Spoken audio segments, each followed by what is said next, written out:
Sebelum melanjutkan, jangan lupa subscribe dulu, terima kasih. Bab 7 Gaya Ketuhanan. Lelaki tua berjubah itu menjadi tenang dengan cepat. Dia telah menjadi tentara sepanjang hidupnya dan telah mengalami banyak pembunuhan berdarah. Badai dan gelombang macam apa yang belum dia alami. Dia juga paling tahu bahwa ada banyak orang aneh dan orang asing dengan kemampuan luar biasa di dunia ini. Tidak diragukan lagi, pemuda di depan saya ini sungguh luar biasa. Apakah kamu diam-diam mengikuti kami sebelumnya? Zijin tiba-tiba mengerutkan kening dan bertanya. Orang tua berjubah panjang tidak bisa berkata-kata, dan sebelum Sui dapat berbicara, dia berkata. Nak, jangan bicara omong kosong. Dengan kemampuan teman kecil ini, bagaimana dia bisa melakukan sesuatu yang begitu tidak menyenangkan? Tangannya ke Sui, dengan sedikit kekaguman di ekspresinya, aku berani bertanya, teman kecil, apalagi yang kamu lihat? Kakek. Zijin tampak tidak percaya. Sebagai seorang kakek, siapa di kota ke-19 Kabupaten Yunhei yang layak mendapat rasa hormat? Memikirkan hal ini, dia tidak bisa menahan diri untuk tidak melihat lagi ke arah Sui. Dia memiliki sosok yang kurus, wajah yang jernih, dan terlihat cukup baik. Namun, aura di tubuhnya biasa saja, seolah-olah dia tidak memiliki kultivasi sama sekali. Dapatkah dikatakan bahwa kultivasi orang ini begitu maju sehingga tidak mungkin untuk dipahami? Dia berasal dari keluarga yang luar biasa. Ketika dia masih kecil, dia mendengar orang yang lebih tua berkata bahwa ada beberapa makhluk abadi di dunia ini. Mereka terlihat biasa saja, tetapi sebenarnya mereka adalah makhluk menakutkan yang didasarkan pada seni bela diri dan memiliki kekuatan supernatural yang sangat besar. Mungkinkah orang di depanku bukanlah seorang pemuda, melainkan seorang lelaki tua yang tampan? Memikirkan hal ini, hati Zijin bergetar, dan sedikit kejutan muncul di antara alisnya. Sui tidak menyangka Zijin akan mempunyai banyak pemikiran hanya karena isyarat tangan lelaki tua itu. Menghadapi pertanyaan lelaki tua berjubah itu, dia berkata dengan tenang. Terus terang, dengan budidaya alam tungku, tingkat ketiga, kamu tidak akan takut bahkan jika kamu memetik rumput liuin dan bunga jiang kali ini. Ini mungkin memungkinkan Anda untuk menerobos dunia. Setelah jeda, dia melanjutkan, dengan kata lain, Anda seharusnya sudah menduga bahwa dengan usia dan fondasi Anda saat ini, metode pelatihan biasa tidak akan memungkinkan Anda untuk maju lebih jauh dalam seni bela diri. Jadi memutuskan untuk menggunakan kekuatan kedua ramuan ini untuk menerobos dengan paksa, kan? Lelaki tua berjubah itu menjadi kaku dan merasakan hawa dingin menjalari tulang punggungnya, seolah-olah semua rahasia di dalam dan di luar tubuhnya telah terungkap. Jika Sui sudah menebak sumber cederanya dan tujuan perjalanannya sebelumnya, dia masih akan sedikit ragu. Sekarang, dia benar-benar yakin bahwa pemuda di depannya pastilah seorang ahli. Kakek, kenapa dia tahu segalanya? Teriak Zijin. Dia sedikit lepas kendali secara emosional, dan wajahnya penuh kejutan. Namun bagi Sui, yang telah membangkitkan ingatan akan kehidupan masa lalunya, membuat kesimpulan seperti itu bukanlah hal yang terlalu sederhana. Tuan, ketajamannya setajam obor, dan saya sangat mengaguminya. Lelaki tua berjubah itu menghela nafas, dan menundukkan tangannya untuk memberi salam lagi. Tidak berani menyanjungnya lagi. Sui mengangguk diam-diam. Alam Yang Lu juga disebut alam Grandmaster. Berdasarkan pengalamannya selama 17 tahun dalam kehidupan ini, sangat jelas terlihat bahwa status ahli bela diri lelaki tua berjubah bisa disebut raksasa di seluruh Kabupaten Yunhei, apalagi di kota Guangling. Bagaimanapun, dinasti Zhou terlalu kekurangan energi spiritual, dan mereka yang dapat berkultivasi hingga tingkat master sudah cukup untuk memuliakan para pangeran dan menjadi kuat.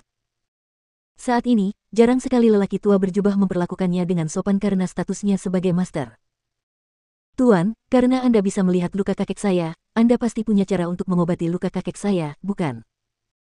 Zijin mau tidak mau berbicara, dengan sedikit harapan di wajah ovalnya yang cantik dan lembut. Di dinasti Zhou besar, tuannya seperti seekor naga, dan semua orang mengaguminya. Satu orang sudah cukup untuk menentukan naik turunnya klan teratas. Dan kakeknya sama sekali tidak sebanding dengan ahli seni bela diri biasa. Jika dia meninggal karena cedera ini, itu pasti akan menjadi pukulan telak bagi seluruh keluarga. Melihat kemampuan ajaib Sui, Zijin yang penuh kekhawatiran sepertinya telah menangkap secercah harapan. Xiao Tiankue tua agak terkenal di Kabupaten Yunhei. Jika kamu bisa menyelamatkan hidupku, aku tidak akan pernah melupakan anugerah penyelamatan nyawamu. Tangan lagi dan berbicara dengan sungguh-sungguh. Sebagai seorang ahli seni bela diri yang telah berkuasa selama bertahun-tahun, bagaimana mungkin dia tidak menjelaskan bahwa meskipun dia adalah master yang sama, mustahil untuk melihat luka-lukanya secara sekilas. Berdasarkan hal ini saja, status Sui di dalam hatinya telah meningkat ke tingkat yang tak terduga. Jika luka ini tidak bisa disembuhkan, kenapa aku berkata begitu banyak sebelumnya? Sui terkekeh. Mata Xiao Tiankui dan cucunya Zijin berbinar. Selama kamu bisa menyembuhkan penyakit orang tua itu, aku bisa menyetujui permintaan apapun. Ekspresi Xiao Tiankui menjadi lebih serius dan suaranya nyaring. Namun, dia tidak bisa menahan rasa khawatirnya. Menurutnya, dengan keterampilan ajaib Sui, pembayaran biasa mungkin tidak cukup. Tapi dia tidak peduli. Selama dia bisa bertahan, dia tidak akan ragu untuk membayar tidak peduli seberapa tinggi harganya. Bagimu, ini adalah anugerah penyelamat hidup, tapi bagiku itu masalah sepele. Jadi, beri aku sedikit uang untuk konsultasi. Sui berpikir sejenak dan berkata, apa? Xiao Tiankui dan Zijin sama-sama tercengang, dan mereka tidak dapat mempercayai telinga mereka. Ada pertanyaan? Sui bertanya. Tidak. Zijin menggelengkan kepalanya dengan cepat, dengan ekspresi aneh di wajahnya, dan berkata, aku hanya tidak menyangka bahwa itu akan sangat mudah. Di akhir kalimatnya, suaranya seperti agas, berceloteh tanpa henti. Sui bahkan tidak bisa tertawa atau menangis, ini hanya masalah usaha, kenapa aku harus mengganggumu? Xiao Tiankui menghela nafas keras dan berkata sambil tersenyum masam, nak, apa yang kamu tahu? Tuan adalah orang seperti itu, bagaimana dia bisa peduli dengan sedikit uang? Alasannya adalah karena dia tidak ingin kita berhutang apapun nikmat.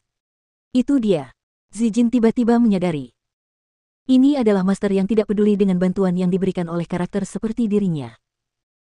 Zijin segera mengeluarkan uang kertas perak dari dompetnya, menyerahkannya dengan hormat dengan kedua tangannya, dan berbisik. Tuan, ini uang kertas perak 10.000 tael. Ini adalah beberapa pemikiran saya dan kakek. Mohon terimalah. Wan Liang, keluarkan begitu saja. Sui terkejut, dan kemudian dia menyadari bahwa kakek dan cucu di depannya mungkin jauh lebih kaya dari yang dia bayangkan. Perlu dicatat bahwa sebagai salah satu dari 3 klan besar di kota Guangling, keluarga Wen hanya membagikan uang saku kepada saudara perempuan Wen Lingzhao dan Wen Lingsui hanya 300 tael perak setiap bulannya. 10.000 tael terlalu banyak. Sui menggelengkan kepalanya. Meskipun dia sangat membutuhkan uang untuk membeli bahan obat saat ini, dia tidak repot-repot menghasilkan banyak uang dari hal semacam ini. Xiao Tiankui menghela nafas lagi di dalam hatinya. Dia menjadi semakin yakin bahwa tuan di depannya sama sekali tidak peduli dengan uang. Dengan kata lain, di mata ahli ini, merawat lukanya sendiri mungkin bukan masalah besar. Dia tidak rakus akan uang, juga tidak ingin berhutang budi pada dirinya sendiri, dan dia bisa melihat identitas aslinya dalam sekejap. Jika dia bukan ahli legendaris, dia bahkan bisa membutakannya. Untuk beberapa waktu, Xiao Tiankui menjadi semakin hormat saat menghadapi Sui.